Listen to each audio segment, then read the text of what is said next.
Assalamualaikum warahmatullahi wabarakatuh. Jumpa lagi dengan Arse. Pada pertemuan kali ini kita akan membahas tentang ekonomi makro. Namun sebelumnya saya berharap kalian dapat keadaan sehat dan dapat mengikuti pembelajaran kali ini. Bisa mengikuti pembelajaran dan saya doakan semoga cita-cita kalian tercapai. Baik setelah lulus, mau bekerja maupun meneruskan kuliah. Kita langsung menuju ke materi tentang ekonomi makro. Berikut adalah videonya. Sebelumnya para siswa semua, untuk lebih jelasnya mari kita simak video berikut. Indikator dan tujuan pembangunan ekonomi makro. Indikator makroekonomi. Tingkat kesempatan kerja yang tinggi, kapasitas produksi nasional yang memadai, tingkat pendapatan nasional, dan pertumbuhan ekonomi yang moderat, keadaan ekonomi yang stabil, neraca pembayaran luar negeri yang seimbang, distribusi pendapatan yang merata.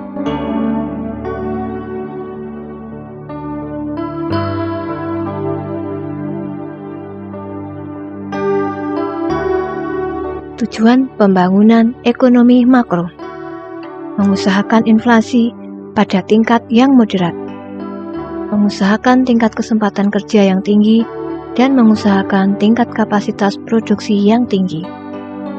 Keadaan perekonomian stabil dengan pertumbuhan ekonomi yang moderat, neraca pembayaran luar negeri yang seimbang, distribusi pendapatan antar penduduk dan antar wilayah yang relatif merata. Sebelum kita membahas lebih lanjut tentang video tersebut, apa itu yang namanya ekonomi makro? Mungkin ada yang sudah tahu, silahkan menuliskan di kolom komentar. Ya, ekonomi makro adalah, makro itu artinya besar, sedangkan ekonomi adalah ekonomi yang besar. Berarti makroekonomi ini dalam lingkup yang besar, tidak hanya kecil. Kalau mikro adalah kecil. Mikroekonomi adalah ekonomi yang kecil, tapi kita di sini akan membahas tentang makroekonomi. Nah, apa itu makroekonomi? Studi tentang ekonomi secara keseluruhan atau menyeluruh.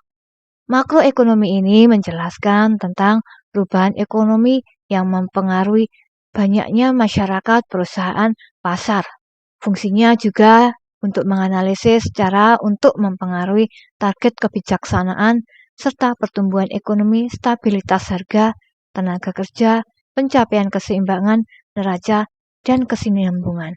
Makro ini mencakup dari masyarakat, perusahaan, pemerintah, dan lainnya, sehingga disebut dengan makro atau besar, ekonomi besar.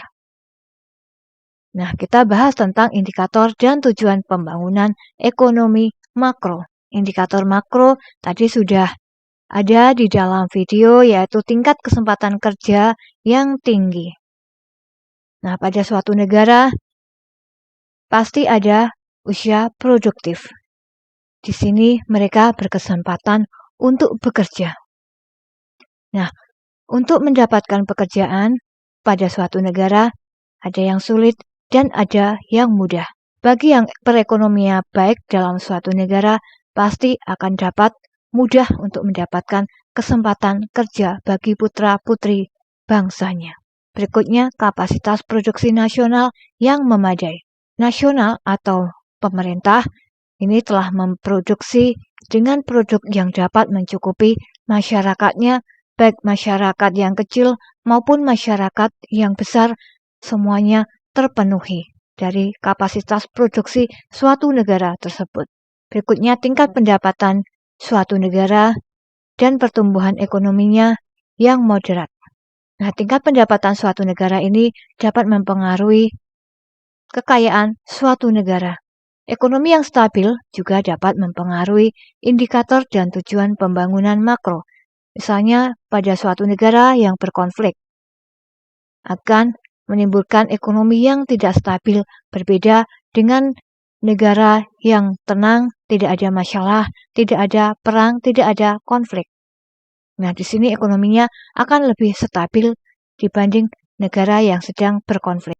Berikutnya juga ada neraca pembayaran luar negeri yang seimbang. Antara dalam negeri dan luar negeri harus seimbang. Selanjutnya adalah distribusi pendapatan yang merata. Distribusi yaitu penyaluran pendapatan bagi masyarakat umum itu harus merata di setiap pulau, tidak memandang suku, agama, itu semuanya harus merata per pulau meskipun pulau-pulau kecil atau terpencil.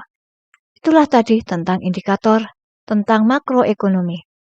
Untuk video berikutnya kita akan membahas tentang tujuan pembangunan ekonomi makro. Apabila ada pertanyaan dapat menuliskan di kolom komentar. Jangan lupa hormati gurumu dan hormati orang tuamu.